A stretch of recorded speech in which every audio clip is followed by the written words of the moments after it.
Bonjour et bienvenue pour ce Shiur Aleph du mercredi. Alors aujourd'hui on va voir la Shita de Rabbi Meir. Je vous rappelle qu'il y avait une marloquette dans de l'eau qui est chauffée Erev Shabbat. Est-ce que pendant Shabbat je peux me rincer avec? Alors d'après Rabbi Meir, Rabbi Ouda je peux pas me rincer. D'après Rabbi Shimon je peux me rincer. Il y a une autre question, c'est même si est-ce que je peux me rincer avec de l'eau froide? On a vu que Rabbi Meir il interdit à l'eau froide. Rabbi Ouda et Rabbi Shimon permettent à l'eau froide. Nous notre question ici c'est pourquoi Rabbi Meir interdit de se rincer à l'eau froide? Puisque si c'est rincer à l'eau froide, je vais pas avoir peur qu'il va chauffer les bains, puisque je me lave avec de l'eau froide. Quelle est la xéra? Le Rajba il nous dit comme ça. Vachi Purusha de Rabbi Meir. Voici l'explication de la vie de Rabbi Meir. D'Asar ben Bechamin ben Metzonen qui interdit que ce soit à l'eau chaude ou à l'eau froide de se rincer. Bishum de Hitle Xerat Mechatzaot afil Betzonen, parce qu'il pense que la xéra de Mechatzaot, elle était même dans l'eau froide. Pourquoi? Les fiches et d'Arkan chez le Rochatsin, parce que l'habitude des gens qui se rincent, qui se lavent à l'eau chaude, ils se mettent de l'eau chaude, etc. Ils ont l'habitude aussi de se rincer de l'eau froide après s'être lavé à l'eau chaude. Comme on le voit dans la Gemara plus loin, de MLF, on ne l'a pas vu, elle donne des conseils. Elle dit quelqu'un qui s'est lavé avec de l'eau chaude et qui ne se rince pas derrière avec de l'eau froide. Domé les barzel, ça ressemble à quelqu'un ça ressemble à du métal qu'on a mis dans le feu pour le travailler. Et ensuite, on l'a pas mis ensuite, on l'a pas rentré dans de l'eau froide. On l'a pas plongé dans l'eau froide. Pour travailler le fer, il faut ensuite la mettre dans l'eau froide pour que ça durcisse. Alors il dit c'est pareil pour le corps. Si quelqu'un se lave avec de l'eau chaude, il va rester entre guillemets mou. Il faudrait mettre de l'eau froide ensuite pour bien se raffermir. Alors il dit, voilà, ce Gemara nous dit c'est quoi normalement l'habitude des gens? C'est de se rincer à l'eau froide parce que avant ça, ils sont rincés à l'eau chaude et c'est bon pour la santé. Et du coup, la vie de Rabbi Meir, il est que si quelqu'un va se rincer à l'eau froide, les gens ils vont dire ah ben c'est parce qu'il s'est rincé à l'eau chaude avant. Et alors ça rentre dans la xéra de Mechetzaot que les gens ils vont ensuite se permettre de se laver à l'eau chaude et ils vont allumer le feu. Et Rabbi Ouda, Nami it le xéra de Mechetzaot. Rabbi Ouda ici il pense qu'il y a la xéra de Mechatz. Donc là, pour l'instant, on a vu la vie de Rabbi Meir, c'est bon, c'est bouclé. Juste maintenant, le Rajba, c'est intéressant de voir l'explication des autres, de Rabbi Ouda et Rabbi Shimon. Donc Rabbi Ouda, il pense aussi que la xéra, elle est dans Mechatz. Vedav kabechamin, mais l'interdit, il est que dans l'eau chaude. Aval betzonen, l'eau. Mais quand c'est pour l'eau froide, il n'interdit pas. Elle ne rentre pas dans la xéra, pas comme Rabbi Meir. Mishum de Arbe Peamim, pourquoi? Parce que beaucoup de fois, Adam noten alapsonen, kedil karero, il y a des gens qui se mettent de l'eau froide sur eux, se versent de l'eau froide pour se rafraîchir. Ils ont besoin de se rafraîchir. Donc c'est pas parce qu'ils se sont lavés à l'eau chaude avant. Il y a cette habitude de mettre de l'eau après s'être chauffé, mais aussi se mettre de l'eau froide juste pour se rafraîchir. Et du coup, puisqu'il y a aussi cette possibilité, les gens quand ils vont voir quelqu'un qui a de l'eau froide sur lui, ils vont pas dire forcément qu'il s'est levé à l'eau chaude avant. Ils vont dire il est en train de se rafraîchir. Et donc il n'y a pas lieu de faire la xéra. Rabbi Shimon, il Rabbi Shimon, il pense qu'il n'y a pas la xéra de Mechatz. Klal. Bechamin shurmu merev Shabbat, dans l'eau qui a été chauffée Rev Shabbat, il n'y a pas la xéra si on veut se rincer. Umatitin Rabbi Shimon, la Mishnah c'est Rabbi Shimon, comme on l'a dit dans la Gemara. Va asurin berechitza, des katané, quand on a dit dans la Mishnah que c'est interdit de se faire rechitza, l'orechitza mamash, c'est pas vraiment de se laver, c'est-à-dire de prendre un bain. Et là, chez tout, c'est juste de se rincer. Bechamin shurmu be Shabbat asurin, et l'eau qui a été chauffée Shabbat, c'est interdit. Ham Erev Shabbat, mais si c'est de l'eau qui a été chauffée Erev Shabbat, Moutarin, c'est permis, et Vafilouch Tachef Ben Kol Goufo, même de se rincer tout son corps. Pas simplement, pas navider grave, mais même de se rincer tout son corps. Voilà, ça c'est l'explication. Maintenant, on avait une braïta, un peu plus loin, qui disait comme ça. Un braïta de Katanecha Min Shochum Erev Shabbat, la braïta qui dit, on a traduit le mot, dans la Mishnah, on a traduit le mot Rechitza par Shtifa, juste se rincer. Maintenant, c'est pas obligé qu'on traduise cela dans tous les endroits du chasse.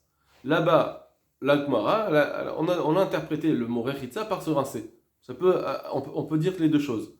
Mais ça peut être que si rechitza, d'autres endroits, ça sera vraiment de se tremper, pas juste de se verser de l'eau. Alors il dit comme ça, la braïta des katané, la braïta qui est enseignée chez Urmum et Rev Shabbat, les Macharo Chesbam Padiam et Deraglav, que si l'eau a été chauffée Rev Shabbat, alors le lendemain, il peut être Rochetz Panavia Veraglav. De quoi on parle là-bas? Est-ce que cette rechitza, on parle de tremper ou bien juste de verser de l'eau chaude? Veraglav, Avalok ou Goufo, que le lendemain il peut faire juste panav et réglav et pas tout son corps. Haï berechitsa mamash, vedivra akol. On peut dire que cette Mishnah, là-bas, cette Braïta, elle parle vraiment de se tremper dans l'eau. Et d'après tout le monde, eh bien, la Braïta nous dit, je peux, Erev Shabbat, j'ai chauffé de l'eau, le lendemain, je ne peux pas me tremper dans de l'eau entièrement. Par contre, je peux tremper mes pieds, mes mains dans de l'eau chaude. Rechitsa mamash. C'est une possibilité. Et ça, tout le monde est d'accord. Vim timtselomar beshtifa. Et si tu veux dire qu'on parle dans cette braïta, peut-être on pourrait dire que cette rechitsa là-bas, c'est juste shtifa, c'est juste verser. Et donc elle dirait que si c'est chauffé Erev Shabbat, le lendemain, tu peux pas te verser sur tout ton corps, juste panavider avareglav. Et ça, c'est qui? Rabbi Meir et Rabbi Udaï, ou donc Rabbi Shimon. C'est Rabbi Meir et Rabbi Udaï, et pas comme Rabbi Shimon, parce que Rabbi Shimon lui dit on peut faire shtifa sur tout le corps. Voilà.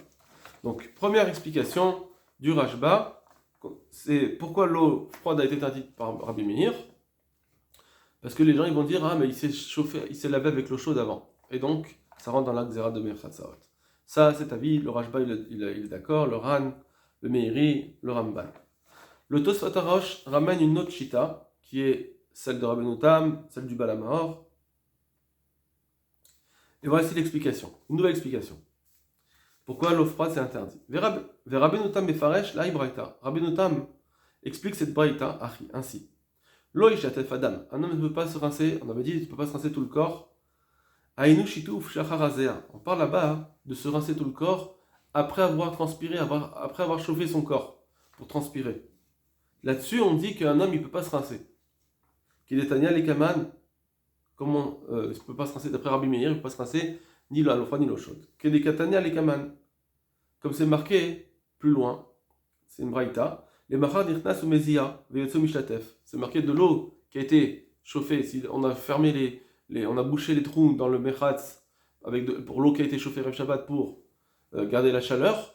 Et le lendemain, c'est marqué, il rentre dans le bet mechatz principal juste pour transpirer, pas pour se laver, et il sort et il se rince.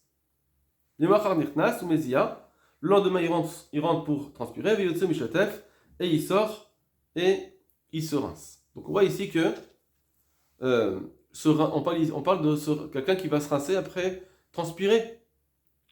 Alors maintenant, Rabbi Meir, qu'est-ce qu'il dit? Ainsi a dit Rabbi Meir. Un homme ne peut pas se rincer tout le corps après avoir transpiré. Ben bechamin, que ce soit avec de l'eau chaude. Xera urmu berev Shabbat, atu urmu be Shabbat. Parce qu'on fait la xéra de cette eau chaude de Erev Shabbat, de peur qu'il va se rincer avec pendant Shabbat et il va allumer. Première explication. Ou ben betonen, mais aussi c'est interdit de se rincer avec de l'eau froide. Donc Rabbi Meir dit, et aussi, après avoir transpiré, après avoir chauffé son corps, il ne peut pas se rincer à l'eau froide. Pourquoi?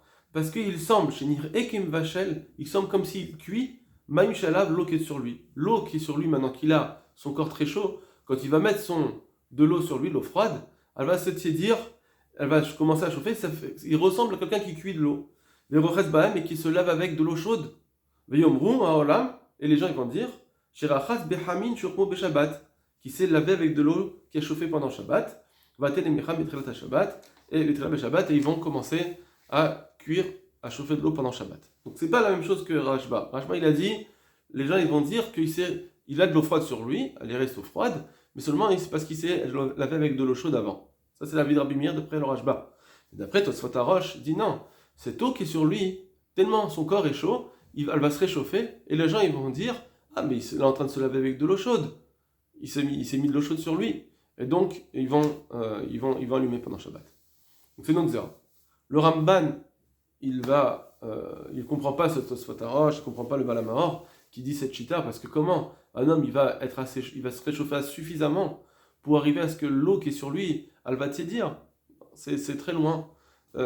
C'est pas suffisamment chaud pour dire ça. Donc il rejette ce pirouche. En tout cas, c'est une deuxième chita. Cette chita, apparemment, ça l'explique Rabbi Meir, seulement parce que quelqu'un il avait chauffé son corps suffisamment que l'eau qui est sur lui, elle va tiédir. Mais si quelqu'un, il n'a pas le corps chaud, il veut juste se rincer à l'eau froide, l'eau elle va pas chauffer. Et donc peut-être que là, d'après Rabbi Meir, ça serait permis. Ok. Je vous rappelle que Rabbi Meir, c'est pas la halakha, hein. On a le droit de se laver avec de l'eau froide. C'est juste pour comprendre la vie de Rabbi Meir. Mais apparemment, c'est pas la halakha. Ça, c'est deux pshitot. Troisième shita qu'on a vu, c'est le ritva. Le ritva, il explique encore une troisième façon pourquoi Rabbi Meir il interdit à l'eau froide.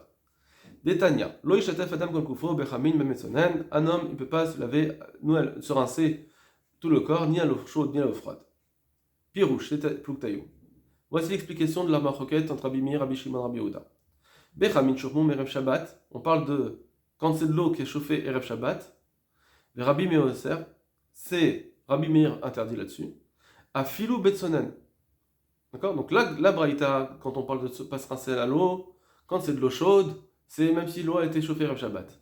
Mais même betsonen, même avec de l'eau froide, Rabbi Meir interdit. Gzera atuchamin. C'est une gzera de ne pas se rincer à l'eau froide, ni parce que ça va chauffer, ni rien du tout. C'est juste parce que on a peur qu'après les gens vont dire ah il a de l'eau sur lui, donc il s'est rincé. Donc on peut se rincer pendant Shabbat. Donc ils vont se rincer même pendant Shabbat avec de l'eau chaude. Et donc ils vont allumer le feu. Voilà. Donc en fait, d'après Ritva, c'est une autre explication, c'est que d'après Rabbi Meir, on doit faire la xéra de l'eau froide, de peur qu'on va ensuite se laver avec de l'eau chaude.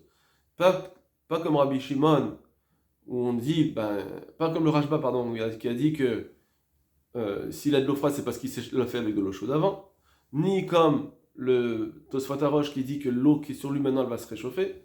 Rien de tout ça. C'est que l'eau froide, si quelqu'un il se met de l'eau froide sur lui, eh bien, les gens ils vont dire, ah bah alors on peut se laver, alors on peut se laver aussi avec de l'eau chaude. Voilà, tout simplement. Et Rabbi Shimon matir afilou bechamin. Rabbi Shimon il dit c'est permis de se rincer même avec de l'eau chaude, chez Ochmoum erev Shabbat, puisqu'elles ont été rincées erev Shabbat. Dilou beochmoum be Shabbat, assir. Et si c'est chauffé pendant Shabbat, c'est interdit des kanem atétines, comme le Mishnah l'enseigne. Donc Ibn et Rabbi Shimon qu'on a interprété comme Rabbi Shimon. La Mishnah c'est Rabbi Shimon qui dit que quand c'est chauffé avec de l'eau chaude, on peut pas, quand c'est chauffé pendant Shabbat, on peut pas se rincer avec. Voilà. Donc c'est trois avis différents pour Rabbi Meir. Kol Tov Lachem.